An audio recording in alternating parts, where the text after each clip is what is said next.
Bismillahirrahmanirrahim. Assalamu alaikum dear students, how are you? I hope you'd be fine. Chapter number 14 exercise 14A आज हम 12 question कर रहे हैं उसका, तो वीडियो एंड तक देखिएगा। इसके अंदर हम ये जानने वाले हैं कि डिफरेंट सेट्स को किस तरह से फॉर्मुलेट किया जाता है। ठीक है, तो यहाँ पर क्वेश्चन नंबर 12 में हमसे कह रहे हैं pick out the element that does not belong in each of the following sets and describe the remaining elements in the set.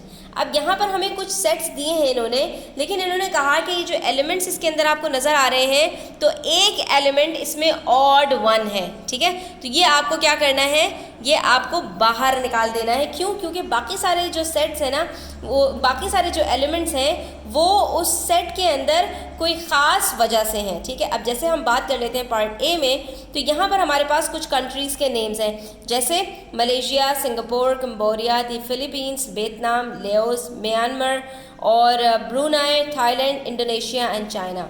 तो ये सारे जो आपको कंट्रीज़ नज़र आ रहे हैं, इसमें सिवाय चाइना के बाकी सारे जो आपके पास हैं तो वो सारे एक इंटरनेशनल ऑर्गेनाइजेशन है, दैट इज़ ASEA, एशिया। ठीक है, ये आपके पास एक ऑर्गेनाइजेशन है स्टूडेंट्स, उसके सारे जो है वो कंट्रीज़ हैं। सॉरी, ASEAN ये एक ऑर्गेनाइजेशन है। ठीक है, जिसके अंदर चाइना नहीं है। बाकी सारे जो आपको ये 10-11 कंट्रीज़ नज़र आ रहे हैं, ये सब इस ऑर्गेनाइजेशन का हिस्सा हैं।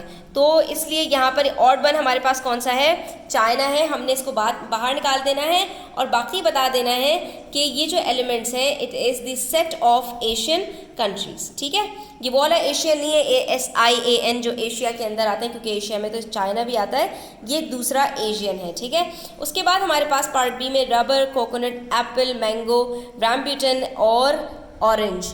तो इसके अंदर स्टूडेंट्स सारी खाने वाली चीज़ें हैं, सारे जो आपके पास फ्रूट्स हैं वो कौन से हैं, एडिबल हैं। ठीक है, सिवाय आपके पास रबर के, रबर कोई भी नहीं खा सकता, नहीं चबा सकता।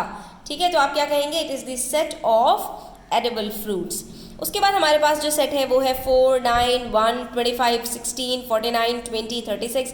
मैंने पहले भी कहा था कि आपको फर्स्ट 20 नंबर्स के स्क्वायर और क्यूब्स याद होने चाहिए, तो जिसको भी याद होगा फ़ौरन क्लिक कर जाएगा कि 4 2 का, 9 3 का, 1 1 का, 25 5 का, 16 4 का, 49 7 का और 36 6 का स्क्वायर है। सिवाय 20 के all the numbers are the perfect squares. ठीक है, तो आप यहाँ पे क्या कहेंगे, it is the set of perfect squares except 20। उसके बाद है हमारे पास 8, 1, 64, 75, 27। ये भी एक सेट है जो परफेक्ट क्यूब्स का है, क्योंकि 8 2 का, 1 1 का, 64 4 का और 27 3 का परफेक्ट क्यूब है। यहाँ पर हमारे पास ऑड वन 75 है, which is not the perfect square और क्यूब ऑफ एनी नंबर। ठीक है, उसके बाद फिर हमारे पास क्या है, सेट है एक mod, median, mod, mean, pie chart और मीडियन। तो आप सब वाकिफ़ हैं, मीन, मॉड, मीडियन बचपन से सुनते और पढ़ते आ रहे हैं। पाई चार्ट इसके अंदर ऑड वन है क्योंकि it is the set of statistical averages. ठीक है, एवरेज के आपके पास ये तीनों मेथड्स हैं, तो ये हमारे पास एक सेट है स्टैटिस्टिकल एवरेजेस का। ठीक है, तो यहाँ पर हमारा क्वेश्चन नंबर 12 कंप्लीट होता है। Let's move to question number 13। इसमें देखते हैं कि हमसे क्या कहा जा रहा है। तो यहाँ पर हमसे कहा जा रहा है students, it is given that Q is equals to X such that X is a perfect square between 10 and 15. ठीक है, and R is equals to X such that X is a positive integer less than 5 and is both a perfect square and a perfect cube. ठीक है, अब आपको यहाँ पर दो sets दिए गए हैं, तो पहले तो ये समझ लो कि आपके पास Q में क्या आएगा। Q में आपसे कहा परफेक्ट स्क्वायर चाहिए 10 और 15 के बीच में, तो 10 और 15 के बीच में आपके पास परफेक्ट स्क्वायर कोई भी नहीं आता। क्यों? क्योंकि 3 का परफेक्ट स्क्वायर होता है 9 और उसके बाद जो 4 आता है 4 का परफेक्ट स्क्वायर होता है 16। तो 9 और 16 के बीच में कोई परफेक्ट स्क्वायर है ही नहीं, तो ये आपका क्या हो जाएगा, एक एम्प्टी सेट हो जाएगा। और उसके बाद जब R की बात की जाए तो R हमारे पास एक पॉजिटिव इंटीजर है जो कि 5 से छोटा है। पॉजिटिव इंटीजर का मतलब 1 से स्टार्ट हो रहा है कोई नंबर, और लेस देन 5 का मतलब कि 1 2 3 4, ये 4 नंबर्स में से हो सकता है, लेकिन उसकी एक कंडीशन है, that is both a perfect square and a perfect cube. तो हमारे पास 5 से छोटे पॉजिटिव इंटीजर्स के अंदर 2 परफेक्ट स्क्वायर्स हैं, 1 और 4, ठीक है, लेकिन परफेक्ट क्यूब सिर्फ एक ही है, 4 परफेक्ट क्यूब भी नहीं है। तो यहाँ पर हमारे पास जो सेट आएगा उसके अंदर सिर्फ एक एलिमेंट होगा 1, क्योंकि 1 का परफेक्ट स्क्वायर भी 1 होता है और 1 का परफेक्ट क्यूब भी 1 होता है। 1 को आप हज़ारों लाखों करोड़ों दफ़ा भी मल्टीप्लाई करें तो आंसर 1 ही आता है, ठीक है। तो अब यहाँ पर हमारे पास दोनों सेट्स के एलिमेंट्स आ गए। List all the elements of Q and R in set notation. तो हमारे पास Q जो है वो एम्प्टी सेट है, उसका कोई एलिमेंट है ही नहीं। R जो है उसका सिर्फ एक एलिमेंट है।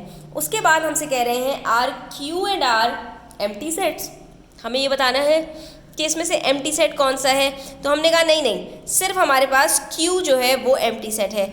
Use the notation O dash, ठीक है, यानी कि एम्प्टी सेट को हम इस तरह भी लिखते हैं ना, तो ये नोटेशन यूज़ करनी है। तो डिस्क्राइब Q एंड R, आपने जो है वो डिस्क्राइब करना है इनमें से कौन सा आपके पास एम्प्टी सेट है। तो बस सिंपल है, पार्ट 1 के अंदर हम क्या लिख देंगे, Q के एलिमेंट्स लिख देंगे। Q के एलिमेंट्स कोई है ही नहीं, तो हमने कहा Q तो हमारे पास ये है, और R के अंदर हमारे पास एक एलिमेंट है, हमने वो भी लिख दिया। लेकिन जब पार्ट 2 की बात आती है तो इसके अंदर बताना है कौन सा आपके पास एम्प्टी सेट है और कौन सा एम्प्टी सेट नहीं है। तो हमने कहा कि भाई Q हमारे पास एम्प्टी सेट है, लेकिन R हमारे पास एम्प्टी सेट नहीं है, ठीक है। तो एक जगह पर इज इक्वल्स टू आएगा और एक जगह पर नॉट इक्वल्स टू आ जाएगा, ठीक है। तो यहाँ पर हमारे पास ये क्वेश्चन नंबर 12 और 13 कंप्लीट होता है। होप स्टूडेंट्स आपको क्लियर हुआ होगा। स्टिल कोई क्वेश्चन हो, क्वेरीज हो, कमेंट सेक्शन में आप पूछ सकते हैं। Thanks for watching the video till the end. Take care, अल्लाह हाफिज़। Please do subscribe to my channel and hit the like button.